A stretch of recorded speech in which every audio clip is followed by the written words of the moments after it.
Everywhere he went, children grew silent, mothers wept, and no one ever saw him grow old. They called him Felix, but his real name was never meant to be spoken. I never left, Amara. I was waiting for you to open the door.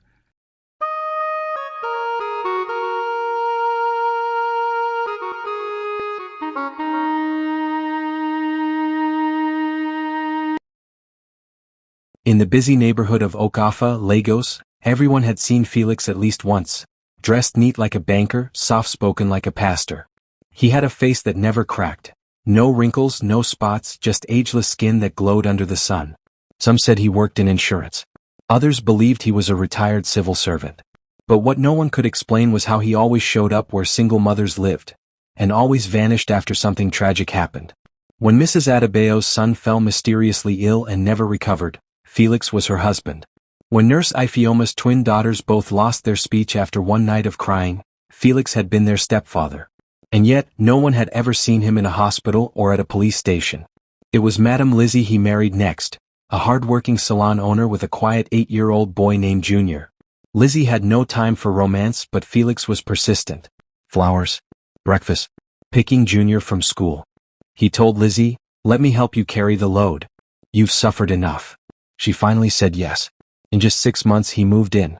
The day after the wedding, Lizzie's neighbor, Mummy Bimbo, noticed Junior wasn't running outside like he used to. He looked dull, tired. His eyes seemed older than his age. That night, Mummy Bimbo heard drums at 2 a.m. from Lizzie's backyard, but no one else did. Only Junior's quiet sobbing behind the window. Within weeks of Felix moving in, Junior was no longer the vibrant, curious boy the neighborhood knew. He started missing school. He stopped drawing. He barely smiled. Lizzie, always at work from morning till evening, believed her son was adjusting to the new father figure. Felix explained it away as growing pains. "He's just a little shy, he'll open up soon," he'd say, his voice warm and reassuring. But behind closed doors, Junior seemed to age in reverse, not physically but in spirit. He'd sit for hours staring at nothing, sometimes whispering things no one could hear. One day he told Mummy Bimbo, "Uncle takes my dreams at night. I wake up empty." That same week, Felix began looking younger. It was subtle, barely noticeable at first. The graying stubble on his chin disappeared. His shoulders straightened. Even his voice became firmer. When Lizzie returned from work one evening, she noticed how fresh he looked. "Marriage is doing you good," she teased. Felix smiled. "Happiness keeps you young," he replied. But behind that smile, something cold and ancient stirred. At night, Felix would sit cross-legged in Junior's room, candlelight flickering around symbols etched in chalk, whispering chants older than memory. And Junior, shivering in bed, would cry without tears. Lizzie, exhausted from work, slept through it all, unaware her son's essence was being harvested right under her roof. Junior's transformation became too noticeable to ignore. His teachers began sending notes home. He falls asleep in class. He doesn't respond. He stares at the wall for minutes at a time. Lizzie, confused and overwhelmed, blamed herself. "Maybe I'm not spending enough time with him," she confessed to Felix, who comforted her with soft touches and well-placed words. But Mummy Bimbo saw something deeper. One afternoon, she swore she saw Junior in her compound, walking slowly, barefoot, and talking to something that wasn't there. When she called his name, he turned with sunken eyes and said, "I'm not here anymore." That night, Felix left the house just past midnight carrying a black nylon bag, barefoot, his eyes glowing faintly in the darkness. Mummy Bimbo, from her window, watched him disappear into the bush behind the street. The next morning, Junior was gone. Felix claimed the boy had run away. Lizzie panicked. Posters were printed, churches were visited, the police gave the usual excuse, "Maybe he's with a relative." But Felix remained calm, far too calm. Weeks later, Lizzie found a crumpled paper under Junior's mattress. It had childlike handwriting that read, "If I'm not here, check the trees. He hides my voice there." But no one checked, because Felix had already moved on, to his next target. After Junior's disappearance, Felix left Okafa quietly and surfaced 2 months later in a Ondo state. This time he introduced himself as Mr. Iene, a traveling business consultant. At a local church he caught the attention of Sister Remy, a devout choir mistress and widowed mother of 2, 10-year-old David and 7-year-old Taupe. Remy was known for her strength. She raised her children alone after her husband's sudden death during a robbery. The church leaders welcomed Felix quickly, He donated generously, spoke softly, and quoted scriptures with ease. He told Remy, "I was sent here to heal what's broken." After months of gentle pursuit, she agreed to marry him. Felix quickly became a fixture in the household, bringing gifts, helping with homework, even teaching Taupe how to play chess. But soon the children's health began to decline. David started waking up at night, screaming that something was sitting on his chest. Taupe began drawing dark stick figures in her notebooks, each one with no face and long arms stretching to the sun. Remy, busy with her job as a nurse, didn't notice the signs. But her house help Kemi did. One night, she peeked into the children's room and saw Felix standing completely still at their bedside, whispering into their mouths as they slept. Kemi screamed. Felix smiled and said calmly, "Bad dreams can be contagious, you know." After that night, Kemi couldn't sleep. Every time she closed her eyes, she saw Felix's shadow looming over the children. She tried to warn Remy, but Felix was always one step ahead. "She's been stealing from you," he whispered to Remy one morning. The next day, Kemi was fired. With her gone, Felix resumed his rituals undisturbed. Taupe began losing patches of her hair. David stopped speaking altogether. The once joyful home became silent and cold. Remy, blinded by love and spiritual optimism, started fasting, convinced it was spiritual warfare, but she was fighting the wrong spirit. One evening, while cleaning the bathroom, Taupe found a mirror in Felix's suitcase. It wasn't ordinary. Its surface shimmered like water, and when she looked into it, she saw herself crying, not in her current clothes but in rags, chained to a chair in a dark room. She screamed and dropped the mirror, shattering it. That night, Felix beat her for breaking his property, something he'd never done before. David tried to intervene but collapsed, foaming at the mouth. Remy rushed them both to the hospital, confused and frightened. She called Felix for help, but his phone was off. When she returned home, she found his things gone. So were the mirror shards. And on the wall where his suitcase had rested, words had been scratched in childlike handwriting. "He took our light. Please don't let him take more." Felix's next stop was Port Harcourt, where he changed his name to Mr. Chike, presenting himself as an oil logistics consultant. This time, his target was Mrs. Toon Edem, a career-driven bank manager with a teenage daughter named Fionn. Toon had no time for love until a flat tire on the expressway brought Chike into her life, offering help, paying for the tow, and showing up at her office 2 days later with lunch. Within months they were married. But Toon was no ordinary woman. Her house had CCTV in every room except the bedrooms, a habit she developed after a past robbery incident. Chike, unaware of this, settled into the home like a ghost. Things changed almost immediately. Fionn, 14 and full of life, began having mood swings, severe fatigue, and memory lapses. She'd forget things she said seconds ago and started waking up with bruises she couldn't explain. Toon, while busy, began noticing oddities in the footage. At 2:11 a.m. one night, she watched as her living room camera caught Chike standing completely still for 43 minutes, eyes wide open, facing the hallway. The lights flickered. The air seemed heavy. At 2:54 a.m. he moved, slowly walking toward Fionn's door. Then the footage glitched into static, returning only when he walked back out. Toon took the footage to her tech-savvy cousin, who enhanced the audio. Faintly, a whisper played over and over. "I drink, so I live." Terrified but composed, Toon didn't confront Felix immediately. Instead, she played along, pretending everything was normal while installing hidden audio recorders in Fionn's room and updating the security system to back up footage online. Meanwhile, Fionn's condition worsened. She stopped menstruating, lost weight rapidly, and began speaking in her sleep, phrases and languages she had never learned. One night she mumbled, "He eats my breath." Toon consulted pastors, doctors, even traditional priests. None could give her a full answer. But all agreed, something dark was happening in that house. The breakthrough came one rainy night. At exactly 2:17 a.m., the new hidden camera in Fionn's room activated. The footage showed Felix, shirtless, eyes rolled back, kneeling beside the girl's bed. He placed a strange carved gourd on her chest and began chanting in a forgotten dialect. The air in the room grew misty, the windows fogged, and the girl began convulsing. Toon, watching in real time from her phone in the car outside, called her cousin who was waiting nearby. They burst in together, flipping on the lights. Felix froze, caught in the act, his hand over the girl's mouth. But instead of fighting or fleeing, he simply smiled and whispered, "You're too late. She's already mine." By the time the police arrived, Felix was gone. No broken doors. No smashed windows. It was as if he had evaporated into thin air. Fine, now unconscious and barely breathing, was rushed to the hospital. The doctors couldn't explain her condition. Her organs were fine, but her body was behaving like she was 90 years old.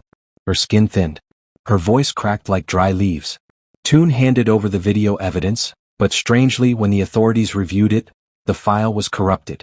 Every backup showed static. No voice. No image. Just an empty room and a sleeping girl. It was like he had erased himself. While praying at the hospital chapel days later, a stranger approached Toon. She was an old woman, hunched and blind in one eye, with beads wrapped around her fingers. "He's done it before," the woman said. "He's not man. He's a shell. A thief of time." Toon, confused and grieving, asked who she was. The woman replied, "I lost my daughter to him in 1982. You are not the first. You won't be the last." Before Toon could ask more, the woman turned and left, disappearing into the crowd. That night, Fine whispered something for the first time in days. "He's still hungry, he's looking for the next one." In the quiet outskirts of Makurdi, Felix re-emerged, this time as Mr. Sewell, a retired health worker, who offered free home checkups and herbal consultations. He rented a modest flat beside a hard-working tailor named Mama Ruth, a single mother of 3. Her youngest child, Daniel, was just 5, lively, sharp, and often playing outside barefoot. Felix quickly befriended the boy, giving him sweets, telling him stories, even gifting him a bicycle. Within a month, he was sitting in Ruth's living room every evening, sharing his knowledge of child care and African herbs. Ruth, overworked and barely sleeping, appreciated the help. Eventually she let him move in. But Mama Ejiro, the local midwife, knew something wasn't right. She had seen Felix before. Or someone like him. Back in 1999, during a rural outreach program in Delta, she treated a woman who swore her husband fed on her children's energy. She had described a man with the same piercing eyes, the same deep, unnatural calm. When Ejiro saw Felix playing with Daniel one evening, she froze. That night, she visited Mama Ruth. "This man," she whispered, "where did he come from? Do you know his past?" Ruth laughed it off, but Ejiro pressed a cola nut into her hand and said, "Place this under your son's pillow. If he cries in his sleep, don't ignore it." That same night, Daniel woke up screaming. "He put something in my mouth. He drank me." Her name was Amara, and she was 10 years old when Felix came into her life, under the name Uncle Karid. Her mother, Ngozi, was a nurse in Benin City, often on night shifts. Amara was bright, imaginative, and unusually perceptive. From the first moment Felix entered their home, she didn't like him. He smiled too much, stared too long. And her dog, Bruno, growled at him non-stop. But Ngozi was tired of being alone, and Karid was sweet, helpful, and eager to be a father figure. 3 months after he moved in, Amara began having nightmares. Not ordinary ones. Memories of floating, of being watched from inside her own eyes, of Felix whispering in a language that made her body feel cold. One night, she pretended to be asleep when he entered her room. She stayed still as he placed something on her chest, a carved figure with red strings, and began chanting. But Amara had come prepared. Mama Ejiro, who lived nearby, had once told her, "If the man ever comes, swallow nothing, speak nothing, and whatever you do, bite your tongue if he touches your forehead." So when Felix placed a drop of liquid on her lips, she didn't swallow. When he whispered, "Give me your time," she clenched her fists. And when he reached to mark her head with chalk, she bit her tongue until blood filled her mouth. Felix staggered back, confused, startled, and for the first time, afraid. Amara opened her eyes and said one thing. "I saw you in the mirror." From that night, something shifted in the house. Felix no longer entered Amara's room. He avoided her eyes, and when she was near, he blinked more, like her presence made his skin itch. Amara, on the other hand, began watching him carefully. She followed his routines, memorized his chants, and kept a small notebook where she sketched everything he owned, especially the strange gourd he kept locked in his room. Her mother, Ngozi, noticed the tension but assumed it was growing pains. Amara tried to warn her subtly. "Mummy," she whispered one night, "what if someone drinks children's happiness to stay young?" Ngozi laughed, kissed her forehead, and said, "You watch too many stories." But Amara wasn't playing. She secretly took a single strand of Felix's hair from his comb and gave it to Mama Ejiro during a weekend visit. Ejiro burned the hair over a charcoal pot and watched the smoke dance violently, forming what she called the face of the taken. She looked Amara in the eye and said, "You're not safe, but you're different. He couldn't take you completely." That night, Amara set a trap. She left the mirror he avoided facing turned toward the bed. She placed her drawings of other lost children underneath her pillow. She whispered the names she'd heard in her dreams. And when the clock struck 2:17 a.m., she lay awake, waiting. Felix entered slowly, more careful than before, but unaware that for the first time he was being hunted. That night, Amara didn't flinch. As Felix crept toward her bed, she lay still, heart thudding but eyes half closed, just enough to see. He carried the gourd again, its surface now pulsing faintly as if alive. But before he could begin the chant, he paused. The mirror on the wall faced him directly. In its reflection he looked old, decaying, skin sagging, his eyes pitch black. He snarled and moved to turn it, but Amara sat up suddenly and said, "Leave it. I want to see your real face." For a second, something ancient flickered behind his eyes. Rage, panic, hunger. Felix backed away slowly, muttering under his breath. Amara reached under her pillow and pulled out the drawings. Children, names, faces, and the phrase "he took them" written over and over. "These are the ones before me," she whispered. "They visit me. They're trapped in your gourd." Felix's hands shook. He hissed, "You opened the door too early." But before he could lunge, the lights in the room began to flicker, and a scream burst from the mirror, not Amara's but 100 voices at once. Felix dropped the gourd, which cracked at the base, and a thin black mist seeped into the air. Amara grabbed her school torch and shone it on him. His skin rippled. He growled and vanished into the hallway. Her mother, finally awakened by the commotion, burst in, but Felix was gone.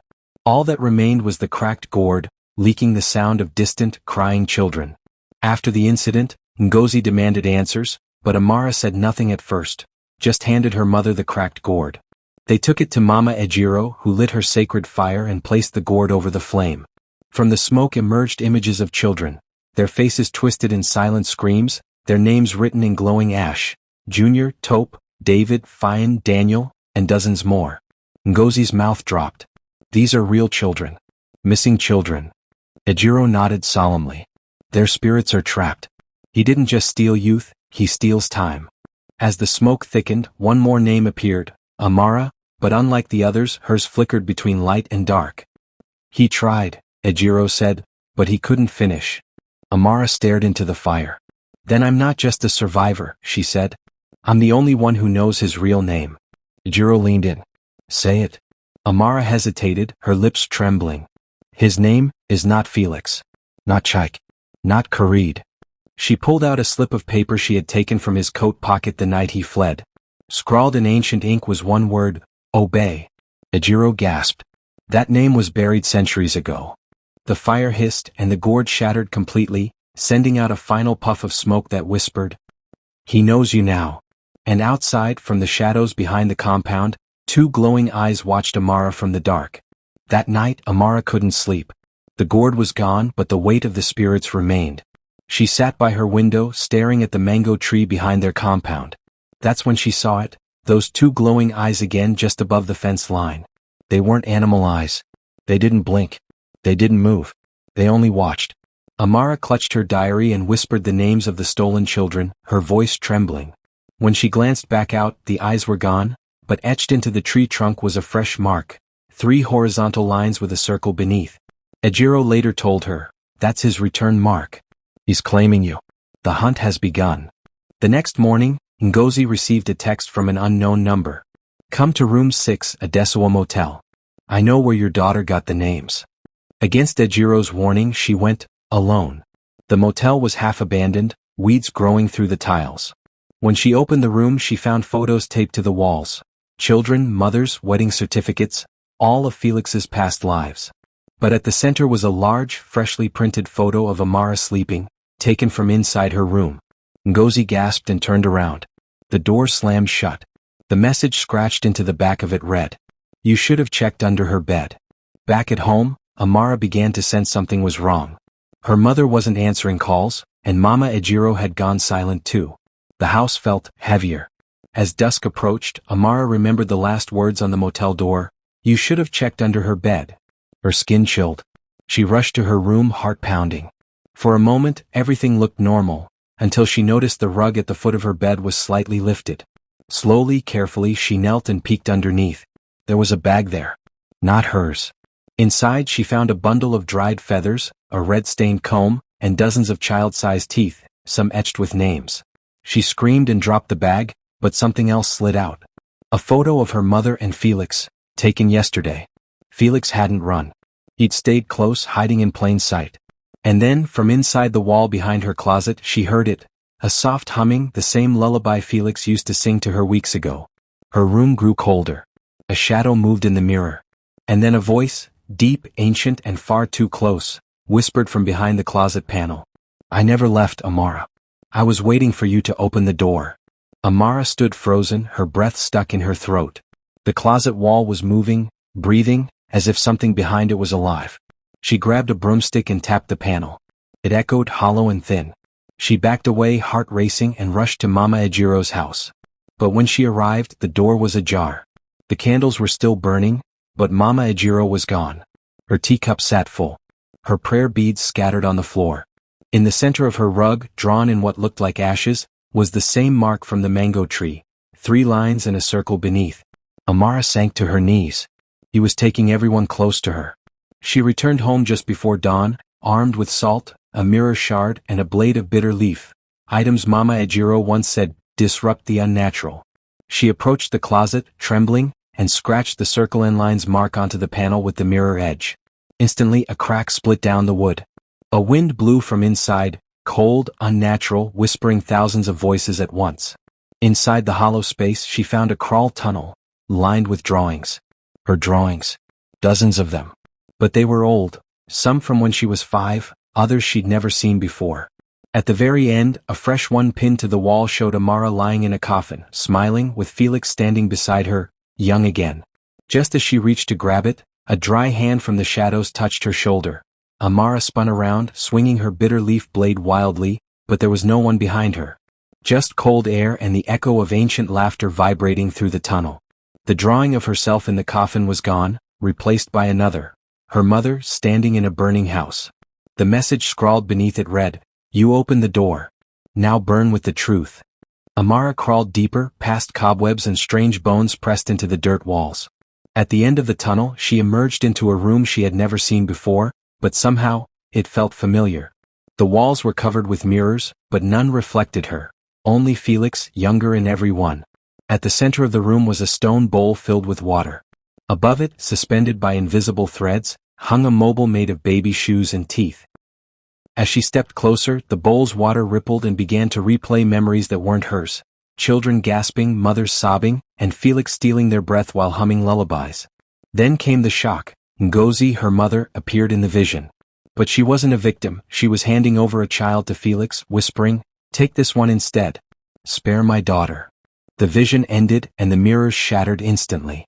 Behind her, a familiar voice whispered almost lovingly, "Sacrifices are made in silence, Amara. Ask your mother who you really are." Amara burst into the living room, her face pale, her hands trembling. Ngozi had just returned from the police station. She claimed she'd been locked in a room and knocked unconscious, with no memory of who brought her there. But Amara didn't believe her. "Why did I see you in the bowl?" she snapped. "Why did you trade a child to him?" Ngozi froze. Her mouth opened, but no words came. Amara pressed further, describing the vision, the shoes, the chant, the child's cry. Ngozi finally dropped to the floor and wept. "It wasn't supposed to be you," she sobbed. "You were never meant to find out." Tears streamed down her face as she confessed. Years ago, when Amara was only 3, she had unknowingly joined a mother's protection circle, led by an old herbalist who promised to shield working mothers from spiritual attacks, for a price. Each mother had to mark another child not of their womb. Ngozi, afraid and desperate, marked the neighbor's sick baby. But the ritual went wrong. Felix appeared for the marked child, and chose Amara instead. He said she had light. More than the others. He said she was unfinished.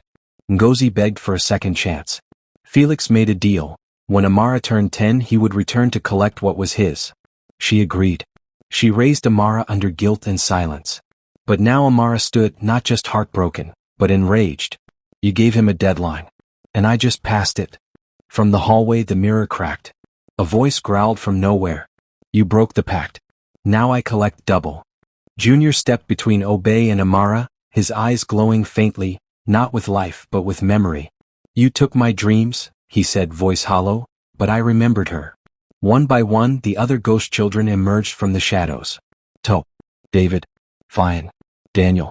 Their small hands stretched out, touching the walls, the mirrors, the air itself, weakening OBEYE's hold on the room. He hissed, trying to retreat, but their presence bound him. You belong to me, he roared. You were my fuel. But the spirits began to chant, not in pain but in rebellion. Amara's body dropped to the ground, her breath shallow but steady. Her eyes fluttered open and she saw them all, the children, the pain, the energy swirling. Something in her chest pulsed. A mark, once faint, now glowed just above her heart. The children turned to her. Junior whispered, "You're not just one of us. You were born to stop him." Ejiro's voice echoed in her mind, "When he fails to consume, the soul becomes a mirror." Amara stood slowly, the bitter leaf blade now burning with light in her hand. OBEYE's form flickered, his youthful mask crumbling into bone and rot. Then Amara spoke clearly. "OBEYE, I break your name. I return what you've stolen." OBEYE shrieked, and the ceiling cracked. From beneath the floor, a second OBEYE rose. One was the shell. The other was the soul. Amara awoke not in her room but in a vast gray field, covered in ash and fog. There were no skies, only a ceiling of swirling smoke, and the sound of distant whispers like wind through dry leaves. She stood slowly barefoot, still clutching the bitter leaf blade, now dull and cracked. Around her, small figures began to appear. Children. Dozens of them. Silent, watching. One stepped forward. It was Tope, her eyes soft. "This is the place between," she said. "Where the lost wait. Where the stolen forget." Amara turned and saw a black gate in the distance, glowing faintly with red light. Behind it, something enormous breathed. Then she heard it, a voice. His voice. OBEYE's voice. "You made the wrong choice." The figure she struck had been the shell, but the soul lived on. And in striking the mask, she had freed the heart. A rumble shook the gray field. Cracks formed beneath her feet. "You've broken the pact that kept me bound," the voice thundered. "Now I rise with no form. I rise in many. I will take not one child, but all." Amara screamed, but her voice did not echo. Tope reached for her hand. "There's still a way," she said. "But the price is everything." Suddenly the black gate began to open. And from the smoke stepped Ngozi, her mother, with glowing eyes. Ngozi stepped through the gate, not as the mother Amara knew but as something twisted, her face glowing faintly, her footsteps unnaturally calm. "I begged him to spare you," she said, voice layered with sorrow and something else, something inhuman. "But OBEYE gave me one condition. I must take his place, and finish what he started." Amara backed away, horrified. "You traded yourself?" Ngozi nodded, weeping. "He's lived in every pact, every sacrifice, every mother who feared too much to protect with truth. I thought I was saving you, but I handed you over slowly. I became the next gate." Behind them, the black gate flared open wide. Inside, shadows reached out, fingers, claws, faces of children lost to time. "There is only one way," said Tope. "One soul must stay behind to close the gate forever." "His or hers?" Amara turned to her mother. Ngozi smiled weakly and placed her hand over her heart. "You must leave. Let me carry him. I made the choice. I must carry the punishment." Amara reached out, tears blinding her. But before she could respond, OBEYE's voice returned, calm and cruel. "Or," he whispered, "you can take her place, and I will release them all." The shadows circled Amara now. The children waited. The field cracked beneath her. Two paths, neither safe, neither right. And then the smoke whispered in her ear. "What is love worth if not everything?" Amara stood frozen between the mother who broke her and the demon who hunted her.